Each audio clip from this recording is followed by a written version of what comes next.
അല്പസമയത്തിനകം, അതായത് കഴിഞ്ഞ ദിവസം നമ്മൾ ദൃശ്യങ്ങളിൽ കണ്ട തുരുത്തിലേക്ക് തന്നെ ആന വീണ്ടും കയറും. തുരുത്തിലേക്ക് കയറി കഴിഞ്ഞാൽ അന്നും ഈ ആന തുരുത്തിൽ നിലയുറപ്പിക്കുകയായിരുന്നു. പക്ഷെ തുരുത്തിൽ വെച്ചുകൊണ്ട് ഒരു രക്ഷാപ്രവർത്തനം അല്ലെങ്കിൽ രക്ഷാദൌത്യം സാധ്യമല്ല എന്ന് നേരത്തെ തന്നെ ഡോക്ടർ അരുൺ സക്രി അടക്കം വ്യക്തമാക്കിയതാണ്.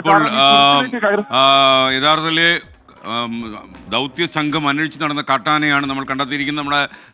നമ്മുടെ ക്യാമറ കണ്ണിലേക്കാണ് ആന വന്ന് കയറിയത്. എന്തായാലും ഈ ചാലക്കുടി പുഴ മുറിച്ചു കടക്കാനുള്ള ശ്രമത്തിലാണ് ആന ഇപ്പോൾ. ആന വളരെ അവശ നിലയിലാണ് എന്നാണ് നമ്മൾ മനസ്സിലാക്കിയിരിക്കുന്നത്.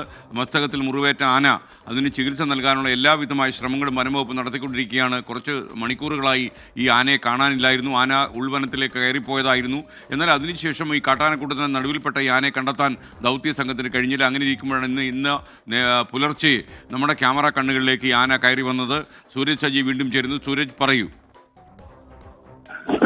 ഇപ്പോൾ ഈ വാഴച്ചാൽ ഇപ്പോൾ ഈ ചാലക്കുടി പുഴ ആന മുറിച്ചു കടക്കുകയാണ്. ആന ചാലക്കുടി പുഴ മുറിച്ചു കടക്കുന്ന ദൃശ്യം കൂടി നമുക്കിപ്പോൾ ലഭ്യമാക്കാൻ കഴിയും എന്നുള്ളതാണ് എസ്കേൻ കരുതുന്നത്. കാരണം ഈ ആന ഒരു കൂട്ടത്തിനൊപ്പമാണ് സഞ്ചരിച്ചുകൊണ്ടിരിക്കുന്നത്. അതുകൊണ്ട് തന്നെ ഈ ആനയ്ക്ക് മറ്റാനകൾ സംരക്ഷണം ഒരുക്കുന്നു എന്ന് വേണം നമുക്ക് പറയാനായിട്ട്. ഇപ്പോൾ ഈ ആന ചാലക്കുടി പുഴ മുറിച്ചു കടക്കുന്നതിന്റെ ദൃശ്യങ്ങൾ കൂടി നമുക്കിതാ ഇപ്പോൾ ലഭ്യമാകും. എന്തായാലും കഴിഞ്ഞ ദിവസത്തെ അതേ സഞ്ചാരപാതയിലൂടെ ആന നീങ്ങുന്നു എസ്കേൻ. ഇപ്പോൾ ഒരു തുരുത്തിലേക്ക്, അതായത് ചാലക്കുടി പുഴയോട് ചേർന്നുള്ള തുരുത്തിലേക്കാണ് ആന നീങ്ങിക്കൊണ്ടിരിക്കുന്നത്. ഈ ചാലക്കുടി പുഴയിലെ തുരുത്തിലേക്കാണ് കഴിഞ്ഞ ദിവസം ഈ ആന കയറുന്നത്. പിന്നീട് അരുൺ സക്രിയുടെ അടക്കമുള്ള നേതൃത്വത്തിലുള്ള സംഘം ഈ മേഖലയിലെത്തി തിരച്ചിൽ നടത്തി. പക്ഷേ ദൃശ്യങ്ങളിൽ കാണാം, ആനത ചാലക്കുടി പുഴ മുറിച്ചു കിടക്കുന്നതാണ് ഇപ്പോൾ ദൃശ്യത്തിൽ കാണുന്നത്. ആനത ചാലക്കുടി പുഴയിൽ പുഴ മുറിച്ചു കിടക്കുന്നതിന്റെ ഏറ്റവും നിർണായകമായിട്ടുള്ള ദൃശ്യം അതാ പുഴ മുറിച്ചു കിടക്കാൻ എതിർവശത്തുള്ള തുരുത്തി വിവരങ്ങൾ നൽകിക്കൊണ്ടിരിക്കുന്നത്. ഇപ്പോൾ ചാലക്കുടി പുഴയാണ് മുന്നിൽ കാണുന്നത്. പ്രിയപ്പെട്ട പ്രേക്ഷകർ, ഈ പുഴ മുറിച്ചു കടക്കാനാണ് ആന ശ്രമിക്കുന്നത്. പുഴയ്ക്ക് അരികിലേക്ക് ആന എത്തിക്കഴിഞ്ഞു എന്നാണ് മനസ്സിലാക്കുന്നത്. ഈ ചാലക്കുടി പുഴ കടന്നുപോയി കഴിഞ്ഞാൽ കാട്ടിലേക്ക് ആന കയറിപ്പോയാൽ ഒരു പക്ഷേ പിന്നീട് നമുക്ക് ഈ ആനയെ ചിലപ്പോൾ കണ്ടെത്താൻ കഴിഞ്ഞില്ലെന്ന് വരും. ഇപ്പോൾ പ്രേക്ഷകർക്ക് വളരെ വിദൂര ദൃശ്യത്തിൽ ആന പുഴ മുറിച്ചു കിടക്കുന്ന ദൃശ്യങ്ങൾ കാണാൻ കഴിയും. സൂരജ് സജി, യഥാർത്ഥത്തിൽ ഈ പുഴയിൽ ഇറങ്ങിക്കഴിഞ്ഞു ആന, എന്താണ് വിവരം? ഇപ്പോൾ ആ പുഴ മുറിച്ചു കിടക്കുന്നതിന്റെ ദൃശ്യങ്ങളാണ് കാണുന്നത്. പക്ഷെ നമുക്ക് ഇപ്പോൾ ആന നിൽക്കുന്നതിന് എതിർവശത്ത് വന്നാൽ മാത്രമാണ് ഈ ദൃശ്യം കുറച്ചുകൂടി ക്ലാരിറ്റിയിൽ കാണിക്കാൻ കഴിയുള്ളൂ. പക്ഷെ അങ്ങോട്ടേക്ക് പോകാൻ കഴിയാത്തൊരു സാഹചര്യമാണല്ലോ. എന്നാൽ പോലും നമുക്ക് ഒരു വൈഡ് ഫ്രെയിമിൽ തന്നെ നമുക്കത് കാണാം. രണ്ട് കാട്ടാനകൾ ആ കാട്ടാനയെ അനുഗമിക്കുന്നുണ്ട്. നമ്മുടെ പരിക്കേറ്റ കാട്ടാനയെ അനുഗമിക്കുന്നുണ്ട്. നാലാനകളൊപ്പമുണ്ട് എന്ന് കരുതുന്നു, അല്ലെ? നാലാനകളൊപ്പമുണ്ട്. ഒരു ആന ഇപ്പോൾ കൂട്ടത്തിൽ നിന്ന് മാറിയിരിക്കുന്നു. 3 ആനകൾ ഒന്നിച്ച് ആ തുരുത്തിലേക്ക് കയറുന്നു. കഴിഞ്ഞ ദിവസവും ഈ വെറ്റിലപ്പാറ 14 ഇറങ്ങിയ ആനകൾ ഈ വെറ്റിലപ്പാറ 14 നിന്ന് പിന്നീട് കയറിയത് ഈ ആന തുരുത്തിലേക്കായിരുന്നു. പിന്നീട് ഈ തുരുത്തിൽ നിന്ന് വെറ്റിലപ്പാറ 14 നിന്ന് ഈ തുരുത്തിലേക്കാണ് ആന കയറിയത്. ഈ തുരുത്തിൽ നിലയുറപ്പിച്ചതോടുകൂടി അന്ന് ദൗത്യം നടക്കാതെ പോയി. അതിനൊരു പ്രധാന പ്രശ്നം, ഇന്നും ആന ഈ തുരുത്തിലേക്ക് കയറിയാൽ അതിന് ചുറ്റും ഈ പുഴ ഒഴുകുന്നുണ്ട്. ചാലക്കുടി പുഴയ്ക്ക് നടുവിലെ തുരുത്താണ്. അതുകൊണ്ട് തന്നെ ഈ തുരുത്തിലേക്ക് ആന കയറിയാൽ സ്വാഭാവികമായും ഈ ആനയ്ക്ക് ചികിത്സ നൽകാൻ കഴിയില്ല. കാരണം അവിടെ വെച്ച് ആനയ്ക്ക് മയക്കുവെടി വെക്കുകയും ആന മയങ്ങുകയും ചെയ്താൽ സ്വാഭാവികമായും ഈ വെള്ളം തൊട്ടടുത്തുള്ളത് കൊണ്ട് തന്നെ ആന ഇങ്ങോട്ട് കൂടി വന്നു കഴിഞ്ഞാൽ അതിന്റെ തുമ്പി അടക്കം മുങ്ങിയാൽ ഈ ആന മരിക്കുന്ന ഒരു നില പോലും ഉണ്ടാകും, ചരിയുന്ന ഒരു നില പോലും ഉണ്ടാകും. അതുകൊണ്ടാണ് അന്ന് ഈ തുരുത്തിൽ വെച്ച് വെടിവെക്കേണ്ടതില്ല എന്നൊരു തീരുമാനത്തിലേക്ക് ഈ വനംവകുപ്പ് അധികൃതർ എത്തിയത്. അതുകൊണ്ട് തന്നെ പിന്നീട് അവിടെ നിന്ന് ഒരു പടക്കം പൊട്ടിച്ച് ആനയെ സമീപത്തെ പ്ലാന്റേഷനിലേക്ക് കയറ്റിവിടാനുള്ള ഒരു ശ്രമമായിരുന്നു വനംവകുപ്പ് നടത്തിയത്. നമുക്ക് ഇപ്പോൾ ഈ ആന പുഴ മുറിച്ചു കിടക്കുന്നതിന്റെ ദൃശ്യങ്ങൾ കൂടി കാണിക്കാമെന്ന് കരുതുന്നു. വളരെ വ്യക്തമായിട്ടുള്ള ദൃശ്യം ചാലക്കുടി പുഴയുടെ സമീപത്ത് നിന്ന് നമ്മൾ പകർത്തുന്ന ദൃശ്യമാണ്. തുരുത്തിലേക്ക് ആന ഒരു കൂട്ടത്തിനൊപ്പം നടന്നു കയറുന്നതാണ്. ആ ആന പുറകിൽ പോകുന്ന ആനയാണ്. ആന നടന്ന് അങ്ങോട്ടേക്ക് കയറുന്നു. ആനയുടെ ആരോഗ്യസ്ഥിതിയിലടക്കം വലിയ ആശങ്കയുണ്ട്. കാരണം അതിന്റെ മസ്തകത്തിൽ നിന്ന് ഈ പഴുപ്പ് ഒലിച്ചിറങ്ങുന്നു. അതോടൊപ്പം തന്നെ ആന ഈ ഏറെ നേരം തുമ്പിക്കൈയും അതോടൊപ്പം തന്നെ മുമ്പും നിലത്ത് കുത്തി നിൽക്കുന്ന ഒരു സാഹചര്യമൊക്കെ ഉണ്ടായിരുന്നു. നമ്മൾ ഇത് കാണുന്ന സമയത്ത് ആന തുരുത്തിലേക്ക് കയറുന്നു. അങ്ങനെയെങ്കിൽ ഈ തുരുത്തിൽ വെച്ച ഒരു കാരണവശാലും ഈ ദൗത്യം നടക്കില്ല. കാരണം തുരുത്തിനപ്പുറത്തെ സൈഡിലും വെള്ളമാണ്. അതിനെതിർവശത്ത്, അതായത് ആ തുരുത്തിനപ്പുറമുള്ളത് ഒരു റബ്ബർ തോട്ടമാണ്. ആ റബ്ബർ തോട്ടത്തിലേക്ക് ഈ ആന കയറിയാൽ മാത്രമാണ് ഈ ദൗത്യം നടക്കുകയുള്ളൂ. ആ റബ്ബർ തോട്ടത്തിലേക്ക് ആന ഓടിച്ചു കയറ്റുന്നതിന് വേണ്ടിയാണ് കഴിഞ്ഞ ദിവസം അരുൺ സക്രിയുടെ നേതൃത്വത്തിലുള്ള സംഘം ഒരു പടക്കം പൊട്ടിച്ചത്. പിന്നീട് ഈ പരിഭ്രാന്തിപ്പെട്ട ആന അവിടെ നിന്ന് ഏറെ ദൂരം ഓടി ആനയെ ഇപ്പോൾ എനിക്ക് തോന്നുന്നത് ഈ മസ്തകത്തിൽ മുറിവേറ്റ ആനയും മറ്റു രണ്ട് കൂടെയുള്ള ആനകളും പുഴ മുറിച്ച് കടന്ന് അങ്ങേക്കരയിൽ എത്തി എന്നുള്ളതാണ് നമ്മൾ കാണുന്ന ദൃശ്യങ്ങളിൽ നിന്ന് മനസ്സിലാകുന്നത്. ഒരുപക്ഷെ ഈ പുഴ കടന്നു പോയി കഴിഞ്ഞാൽ പിന്നെയും ഈ ആന കാട്ടിലേക്ക് കയറിപ്പോയാൽ ദൗത്യ സംഘത്തിന് ഈ ആനയെ കണ്ടെത്താനോ ഒരുപക്ഷെ ചികിത്സ നൽകാനോ കഴിഞ്ഞു എന്ന് വരില്ല. ഇന്നലെ സംഭവിച്ചതുപോലെ തന്നെ പിന്നെയും ആവർത്തിക്കുകയാണ്.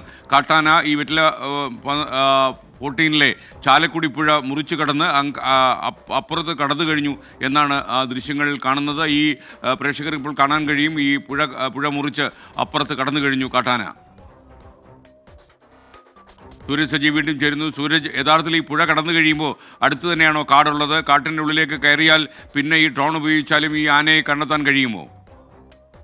ശരി, ഇതൊരു തുരുത്താണ്. ചാലക്കുടി പുഴയുടെ നടുവിലുള്ള ഒരു തുരുത്തിലേക്കാണ്, ഇല്ലിത്തുരുത്താണ്. ആ ഇല്ലിത്തുരുത്തിലേക്കാണ് ആന കയറുന്നത്. അവിടെ ആന നിന്നു കഴിഞ്ഞാൽ ഈ പുറമേ നിന്ന് നോക്കിയാൽ ആനയെ കാണാൻ കഴിയില്ല. പക്ഷെ ആനയുടെ അടുത്തേക്ക് ചെല്ലണം. പക്ഷെ ഇതിൽ ഏറ്റവും സങ്കീർണമാകുന്നത്, ഈ ദൗത്യത്തിൽ സങ്കീർണമാകുന്നത്, ഈ ആന ഒറ്റയ്ക്ക് സഞ്ചരിച്ചിരുന്ന ആന കൂട്ടത്തോടൊപ്പം സഞ്ചരിക്കുന്നു എന്നുള്ളതാണ്. കഴിഞ്ഞ ദിവസം ഈ ആന ഇവിടെ ഒറ്റയ്ക്ക് നിൽക്കുന്ന സമയത്താണ് ആ ദൃശ്യങ്ങൾ നമ്മൾ പുറത്തുവിടുന്നു. പിന്നീട് വനംവകുപ്പിന് ആ വിവരങ്ങൾ കൈമാറിക്കൊണ്ട് വനംവകുപ്പ് ഇവിടെ എത്തി ഈ ആനയുടെ അടുത്തെത്തി പരിശോധിക്കുന്നത്. ഇപ്പോൾ മറുവശത്ത്, അതായത് ഈ ആന നിൽക്കുന്നതിന്റെ മറുവശത്ത് DFO R ലക്ഷ്മി വാഹനത്തിൽ വരുന്ന എനിക്ക് കാണാൻ കഴിയുന്നുണ്ട്. പക്ഷേ ഇപ്പോൾ ഈ ആനയുടെ ദൃശ്യങ്ങൾ കൂടി നമ്മൾ നിൽക്കുന്നതിനാൽ ആനയുടെ അടുത്തേക്ക് എന്തായാലും വനംവകുപ്പിന്റെ എത്തും എന്നുള്ളത് തന്നെയാണ് നമുക്ക് മനസ്സിലാക്കാൻ കഴിയുന്നത്. എന്തായാലും ഇത് പറഞ്ഞു വരികയാണെങ്കിൽ ഇതൊരു ഇല്ലിത്തുരുത്താണ്. ഇല്ലിത്തുരുത്തിൽ അന്ന് ആന ഒറ്റയ്ക്ക് നിന്നതുകൊണ്ടാണ് ഇവർക്ക് ഈ പടക്കം പൊട്ടിക്കാനോ അല്ലെങ്കിൽ ആനയെ അവിടെ നിന്ന് മാറ്റാനുള്ള ഒരു ശ്രമവും ഈ ആനയെ അടുത്ത് പോയി പരിശോധിക്കുന്നതിനൊക്കെ കഴിഞ്ഞത്. പക്ഷേ ഇപ്പോൾ ഈ ആന കൂട്ടത്തിനൊപ്പമാണ് ഈ തുരുത്തിലേക്ക് കയറിയിരിക്കുന്നത്. സ്വാഭാവികമായും അതിനടുത്തേക്ക് എത്തുക അല്ലെങ്കിൽ ഒരു ദൗത്യം നടത്തുക എന്നുള്ള വനംവകുപ്പിനെ കൊണ്ട് അസാധ്യമായിരിക്കുന്നു. ഈ സാഹചര്യത്തിലാണ് പലപ്പോഴും നമ്മൾ ഈ കുങ്കിയാനകൾ ഉപയോഗിക്കുക. ഈ കൂട്ടത്തിൽ ആന പെടുന്ന സമയത്ത് ഈ കുങ്കിയാനകളുടെ സഹായത്തോടു കൂടി മറ്റ് ആനകളെ മാറ്റിയതിനു ശേഷമായിരിക്കും ഈ ആനയെ ചികിത്സിക്കുക. ഇവിടെ നിന്ന് എസ്കേൻ ചോദ്യത്തിന്റെ തുടർച്ച പറയുകയാണെങ്കിൽ എസ്കേൻ ഇതിന് തൊട്ടപ്പുറത്ത് റബ്ബർ പ്ലാന്റേഷൻ ആണ്. സ്വാഭാവികമായും ഈ പ്ലാന്റേഷനിലേക്ക് ആന കടക്കുകയും അവിടെ നിന്ന് ഇതിന് വനത്തിലേക്ക് കടന്ന് കയറാനും കഴിയും. അങ്ങനെയാണ് കഴിഞ്ഞ ദിവസം സംഭവിച്ചത്. അതായത് ഇവർ ഇല്ലിത്തുരുത്തിൽ നിന്ന് പ്ലാന്റേഷനിലേക്ക് ആനയെ കയറ്റാൻ ശ്രമിക്കുന്നു. അതിനുവേണ്ടി ഒരു പടക്കം പൊട്ടിക്കുന്നു. പക്ഷേ ഈ പ്ലാന്റേഷനിലേക്ക് കയറിയ ആന പ്ലാന്റേഷനിൽ നിന്നില്ല. അവിടെ നിന്ന് ആന പരിഭ്രാന്തിപ്പെട്ട് ഓടി 1 കിലോമീറ്റർ അകലെയുള്ള വനത്തിലേക്ക് ഓടി കയറുകയായിരുന്നു. ഉൾവനത്തിലേക്ക് വലിഞ്ഞ ആനയെ കണ്ടെത്തുന്നതിന് വേണ്ടി വലിയ സംഘങ്ങൾ, അതായത് ഇന്നലെ 50 അംഗ സംഘത്തിന്റെ നേതൃത്വത്തിൽ പല ചെറു സംഘങ്ങളായി തിരിഞ്ഞ 50 പേർ പല ചെറു സംഘങ്ങളായി തിരിഞ്ഞ വനത്തിന്റെ വിവിധ കോണുകളിൽ, അത് വടമുറി തുടങ്ങി പല ഭാഗങ്ങളിൽ ഉൾവനത്തിലടക്കം കേന്ദ്രീകരിച്ചുകൊണ്ട് വലിയ പരിശോധന നടത്തി, ഡ്രോൺ നിരീക്ഷണം നടത്തി. പക്ഷേ ഈ ആനയെ കണ്ടെത്താൻ സാധിച്ചിരുന്നില്ല. പക്ഷേ ഇന്നലെ വൈകുന്നേരത്തോടു കൂടി നമുക്കൊരു ചെറിയ വിവരം കിട്ടിയിരുന്ന ഈ പ്ലാന്റേഷന്റെ കാലടി പ്ലാന്റേഷന്റെ 3ാം ബ്ലോക്കിലൂടെ ഒരു ആന ഈ ചാലക്കുടി പുഴ മുറിച്ച് കടന്നിട്ടുണ്ട്. അങ്ങനെയെങ്കിൽ അത് ഈ കൊമ്പെടുക്കാനുള്ള സാധ്യതയുണ്ടെന്ന് തൊഴിലാളികളിൽ നിന്ന് നമുക്കൊരു ചെറിയ വിവരം ലഭിച്ചു. അതിന്റെ അടിസ്ഥാനത്തിലാണ് രാവിലെ മുതൽ തന്നെ നമ്മൾ ഈ മേഖലയിൽ ഒരു സമാന്തര ചർച്ച ആരംഭിക്കുന്നത്. പക്ഷേ ആ സമയത്ത് നമ്മുടെ മുന്നിൽ ഒരു 4 ആനകൾ പെടുന്നു. ഈ 4 ആനകൾ പെടുന്ന സമയത്ത് ഈ 4 ആനകളിൽ ഇതാണ് ഈ നമ്മുടെ പരിക്കേറ്റ ആന എന്ന് സ്ഥിരീകരിക്കാൻ കഴിയുന്നില്ല. കാരണം ഈ ആന പുറകോട്ട് തിരിഞ്ഞാണ് നിൽക്കുന്നത്. അതുകൊണ്ട് തന്നെ നമ്മുടെ ഫ്രെയിമിൽ പുറകുവശം മാത്രമാണ് കാണുന്നത്. ഏറെ നമ്മൾ കാത്തുനിന്നു. ആന അതിനുശേഷമാണ് നമുക്ക് മുന്നിലേക്ക് ആന തിരിയുന്ന സമയത്ത് ആനയുടെ മുറിവ് നമുക്ക് കൃത്യമായി കാണാൻ കഴിഞ്ഞു. അങ്ങനെയാണ് നമ്മൾ ഈ ആനയാണ് എന്ന് സ്ഥിരീകരിക്കുന്നത്. എന്തായാലും ഇപ്പോൾ ആന തുരുത്തിലേക്ക് കയറിയിരിക്കുന്നു. ദൗത്യസംഘം ഇനി തുരുത്തിലേക്ക് എത്തണം. തുരുത്തിലേക്ക് എത്തിയാൽ പോലും ഈ മറ്റ് ആനകളുടെ കൂടെ ഈ ആന നിൽക്കുന്നത് കൊണ്ട് തന്നെ രക്ഷാദൗത്യം അസാധ്യമാണ്, അല്ലെങ്കിൽ സങ്കീർണമാണ് എന്ന് നമുക്ക് തീർത്തും പറയേണ്ടിയിരിക്കുന്നു. എന്തായാലും അരുൺ സക്രിയുടെ നേതൃത്വത്തിലുള്ള സംഘം നിലവിൽ വാഴച്ചാലിൽ ക്യാമ്പ് ചെയ്യുന്നുണ്ട്. ഇപ്പോൾ DFO R ലക്ഷ്മി ഈ മേഖലയിലേക്ക് എത്തിയിട്ടുണ്ട്. എന്തായാലും ദൗത്യസംഘം തുരുത്തിലേക്ക് ആന വീണ്ടും ഉൾവലിയുന്നു. ആന പ്ലാന്റേഷനിലേക്ക് കയറുന്നു എന്നുള്ളതാണ് നമുക്ക് ലഭിക്കുന്ന ദൃശ്യങ്ങളിൽ കാണാം. തുരുത്തിലേക്ക് ആന ഉൾവലിഞ്ഞു പോവുകയാണ്. അതിനപ്പുറത്ത് വെള്ളമുണ്ട്. ആ വെള്ളം കടന്ന് ചെറിയ പുഴയുടെ ഒരു ഭാഗം അതിലൂടെ ഒഴുകുന്നുണ്ട്. അത് കഴിഞ്ഞു കഴിഞ്ഞാൽ ആനയ്ക്ക് സ്വാഭാവികമായും ഈ പ്ലാന്റേഷനിലേക്ക് കയറാൻ കഴിയും. അവിടെ നിന്ന് ആന വീണ്ടും കാട് കയറുന്നതിനുള്ള ഒരു സാധ്യത തന്നെയാണ്. ഒരു ആശങ്കപ്പെടുത്തേണ്ട ഒരു സാഹചര്യത്തിലേക്ക് കാര്യങ്ങൾ പോകുന്നു എന്ന് വേണം പറയാൻ. അങ്ങനെയെങ്കിൽ ഇന്നും ദൗത്യം അസാധ്യമായി മാറിയേക്കും. എന്തായാലും ഈ വനംവകുപ്പിന്റെ സംഘം ഈ മേഖലയിലേക്ക് ഇപ്പോൾ എത്തിയിരിക്കുന്നു. നമ്മൾ നൽകിയ വിവരത്തിന്റെ അടിസ്ഥാനത്തിൽ നമ്മൾ കൃത്യമായ വിവരം വനംവകുപ്പിന് കൈമാറി ഏത് ലൊക്കേഷനിലാണ് ആന ഉള്ളത്. സൂരജ് സജി, എന്തായാലും നമ്മുടെ വാർത്താ ഡെസ്കിലേക്ക് അറിയിക്കുന്നതിന് മുമ്പേ തന്നെ ഈ ദൗത്യ സംഘത്തെ ഈ ആനയെ കണ്ട കാര്യം നമ്മുടെ സൂരജ് സജിയുടെ നേതൃത്വത്തിലുള്ള വാർത്താ സംഘം അറിയിച്ചു. അത് ഉത്തരവാദപ്പെട്ട ഒരു മാധ്യമപ്രവർത്തനം ചെയ്യേണ്ടത് തന്നെയാണ്. കാര്യം ഈ ദൗത്യ സംഘം ഈ